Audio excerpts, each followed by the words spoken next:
ನಮಸ್ಕಾರ ಸ್ನೇಹಿತರೆ, ನೇತ್ರ ದಯಾನಂದ್ ಕನ್ನಡ ಲಾಗ್ಸಿಗೆ ಸ್ವಾಗತ.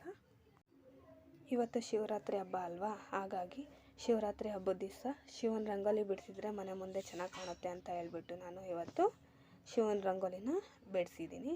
ಹಾಗೆ ನಮ್ಮ ಹಳ್ಳಿಯಲ್ಲಿ ಹಾಗೆ ನಮ್ಮ ಮನೇಲಿ ಏನು ಮಾಡ್ತೀವಿ ಶಿವರಾತ್ರಿ ಹಬ್ಬಕ್ಕೆ ಸ್ವೀಟ ಅಂತ ನಿಮಗೆ ಇವತ್ತಿನ ವಿಡಿಯೋದಲ್ಲಿ ನಾನು ನಿಮಗೆ ತೋರಿಸ್ಕೊಡ್ತಾ ಇದ್ದೀನಿ. ನಾನು 1 kg ಆಗೋಷ್ಟು ರಾಗಿನ ತೊಗೊಂಡಿದ್ದೀನಿ. ರಾಗಿನ ತೊಗೊಂಡ್ಬಿಟ್ಟು 1-2 ಸಲ ತೊಳೆದು ನಾನು ಇದನ್ನು ನೆನೆಸಿಟ್ಟಿದ್ದೀನಿ.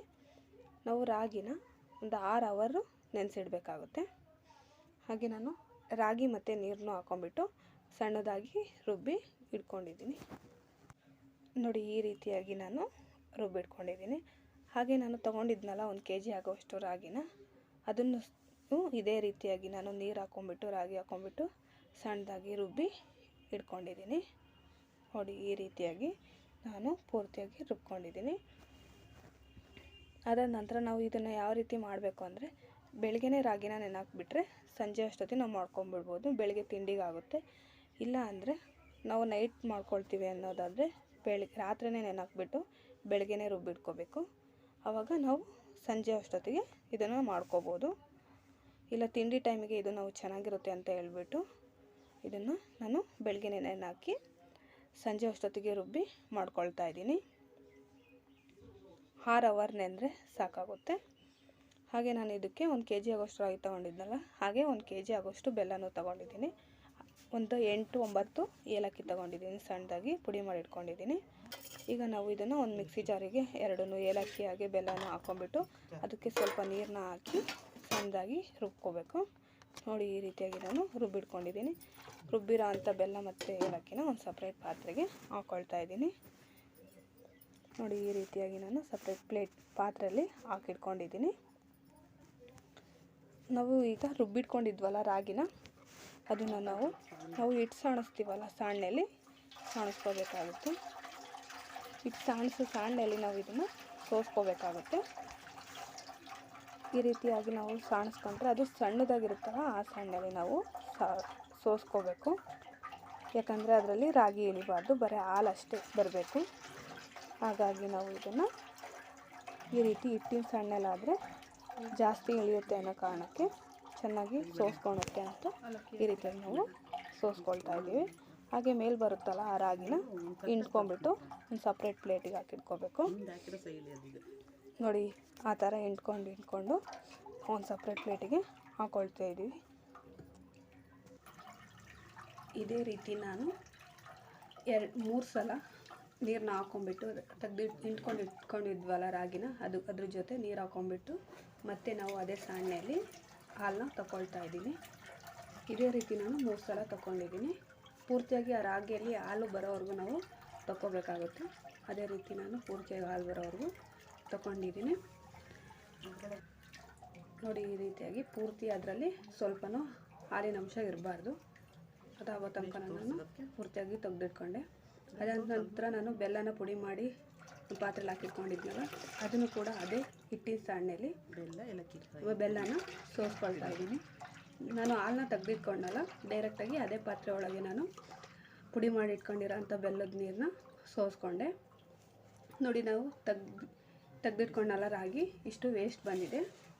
ನೋಡಿ, ಈ ರೀತಿಯಾಗಿ ಪೂರ್ತಿ ಅದರಲ್ಲಿ ಸ್ವಲ್ಪನೂ ಹಾಲಿರಬಾರ್ದು. ಈ ರೀತಿಯಾಗಿ ನಾವು ಅದನ್ನು ಹಿಂಡ್ಕೋಬೇಕು. ಈಗ ಹಾಲು ರೆಡಿಯಾಗಿದೆ. ನೋಡಿ, ಈ ರೀತಿಯಾಗಿ ನಾವು ತೆಳ್ಳಗೆ ಮಾಡ್ಕೋಬೇಕು.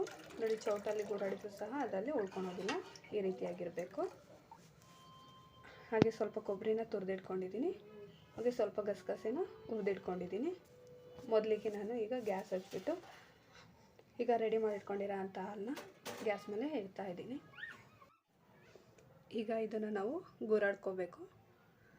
1 ಸ್ಪೂನ್ ತೊಗೊಂಡ್ಬಿಟ್ಟು ನಾನು ಗೂರಾಡ್ಕೊಳ್ತಾ ಇದ್ದೀನಿ. ಹಾಗೆ ನಾವು ಈಗಿಂದ ಅದು ಕೊನೆವರೆಗೂ ಗಟ್ಟಿಗಾಗೋವರೆಗೂ ನಾವು ಗೂರಾಡ್ಕೊಳ್ತಾನೆ ಇರಬೇಕು. ಇದು ತುಂಬ ಲೇಟ್ ಆಗುತ್ತೆ ಅನ್ನೋ ಕಾರಣಕ್ಕೆ ನಿಮಗೆ ಸ್ವಲ್ಪನೇ ವಿಡಿಯೋನ ತೋರಿಸಿದ್ದೀನಿ. ನೋಡಿ, ಈ ರೀತಿಯಾಗಿ ನಾನು ಗೂರಾಡ್ಕೊಳ್ತಾ ಇದ್ದೀನಿ. ಇದು ಗಟ್ಟಿಯಾಗಿ ಆಗೋವರೆಗೂ ನಾನು ಗುರಾಡ್ಕೊಳ್ತೀನಿ. ನೋಡಿ ಈ ರೀತಿಯಾಗಿ ಇದು ಕುದಿ ಬರಬೇಕು, ಚೆನ್ನಾಗಿ ಸುತ್ತಾನು ಕುದಿಬೇಕು. ಹಾಗೆ ಚೆನ್ನಾಗಿ ಈ ರೀತಿಯಾಗಿ ಕುದಿಯೋದ್ರಿಂದ ಅದು ಸುತ್ತಾನು ಚೆನ್ನಾಗಿ ಬೇಯುತ್ತೆ. ನೋಡಿ ಈ ರೀತಿಯಾಗಿ ನಾನು ಗಟ್ಟಿಗಾಗೋವರೆಗೂ ಗುರಾಡ್ಕೊಂಡಿದ್ದೀನಿ. ನೋಡಿ ಈಗ ರೆಡಿ ಆಗಿದೆ.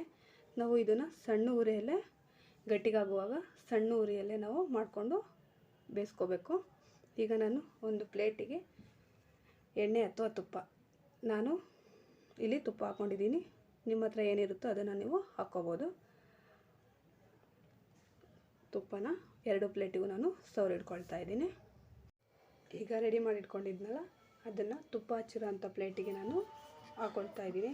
ನೋಡಿ ಈ ರೀತಿಯಾಗಿ ನಾನು ಗಟ್ಟಿಗಾಗೋವರೆಗೂ ಬೇಯಿಸ್ಕೊಂಡಿದ್ದೀನಿ.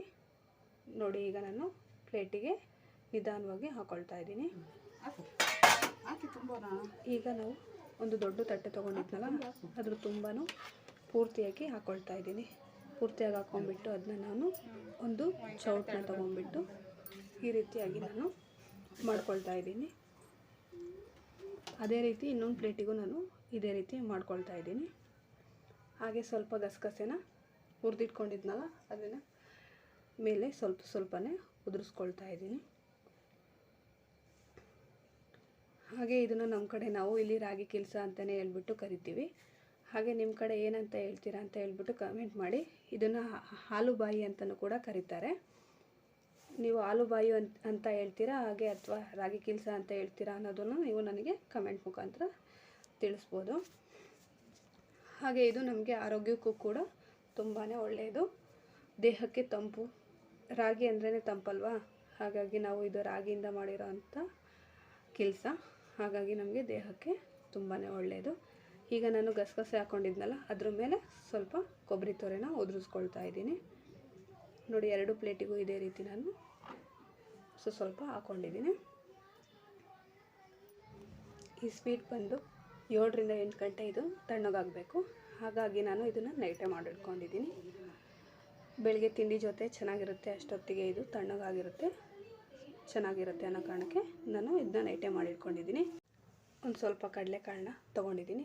ಅದನ್ನ ತೊಳೆದ್ಬಿಟ್ಟು 1-2 ಸಲ ನೀರು ಹಾಕ್ಬಿಟ್ಟು ಇಟ್ಕೊಂಡಿದ್ದೀನಿ. ರಾತ್ರಿಯೇ ಬೆಳಗ್ಗೆ ಮಾಡ್ಕೊಳೋಕ್ಕೆ ಸರಿ ಆಗುತ್ತೆ ಅಂತ ಹೇಳ್ಬಿಟ್ಟು ನಾನು ರಾತ್ರಿಯೇ ನೆನೆಹಾಕಿ ಇಟ್ಕೊಂಡಿದ್ದೆ. ಈಗ ಅದು ನೆಂದಿದೆ. ಕುಕ್ಕರಿಗೆ ನಾನು ಕಡಲೆಕಾಳನ್ನ ಹಾಕ್ಕೊಂಡಿದ್ದೀನಿ. ಹಾಗೆ ಅದ್ರ ಜೊತೆ ನೀರು ಹಾಕ್ಕೊಂಡ್ಬಿಟ್ಟು ಸ್ವಲ್ಪ ಉಪ್ಪು ಹಾಕಿ ಅದನ್ನ ಬೇಯಿಸೋಕೆ ಇಟ್ಕೊತಾ ಇದ್ದೀನಿ. 1-2 ವಿಷಲ್ ಕೂಗಲಿ ಅಷ್ಟೊತ್ತಿಗೆ ನಾವು ತಿಂಡಿನ ರೆಡಿ ಮಾಡ್ಕೊಳ್ತಾಯಿತ್ತು ಅಂತ ಹೇಳ್ಬಿಟ್ಟು ತಿಂಡಿ ಮಾಡ್ಕೊಳ್ತಾ ಇದ್ದೀನಿ. ತಿಂಡಿ ಬಂದು ಚಿತ್ರಾನ್ನ ಮಾಡ್ಕೊಳ್ತಾ ಇದ್ದೀನಿ. ಮಾಮೂಲಿ ಚಿತ್ರಾನ್ನ ಅಂತ ಹೇಳ್ಬಿಟ್ಟು ನಾನು ವಿಡಿಯೋನ ಮಾಡಿಲ್ಲ. ಹಾಗೆ ಚಿತ್ರಾನ್ನ ಆಗೋದ್ರೊಳಗೆ ಈಗ ಕಡಲೆಕಾಳು ಕೂಡ ವಿಷಲ್ ಆರಿಗೆ ಕೂಗ್ಬಿಟ್ಟು ಈಗ ನಾವು ಕಡಲೆಕಾಳನ್ನ ಈ ರೀತಿಯಾಗಿ ನೀರನ್ನ ಸೋಸಿಬಿಟ್ಟು ಇಟ್ಕೋಬೇಕು. ಈ ರೀತಿಯಾಗಿ ಈಗ ಕಡಲೆಕಾಳನ್ನ ಸೋಸಿ ಇಟ್ಕೊಂಡಿದ್ದೀನಿ.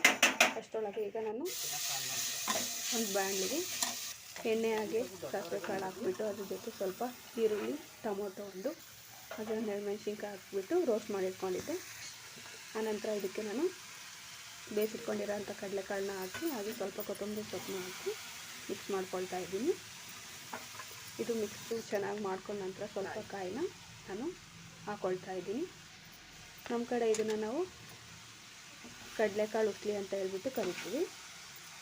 ನೋಡಿ ಈಗ ಕಡಲೆಕಾಳು ಉಸ್ಲಿ ರೆಡಿಯಾಗಿದೆ.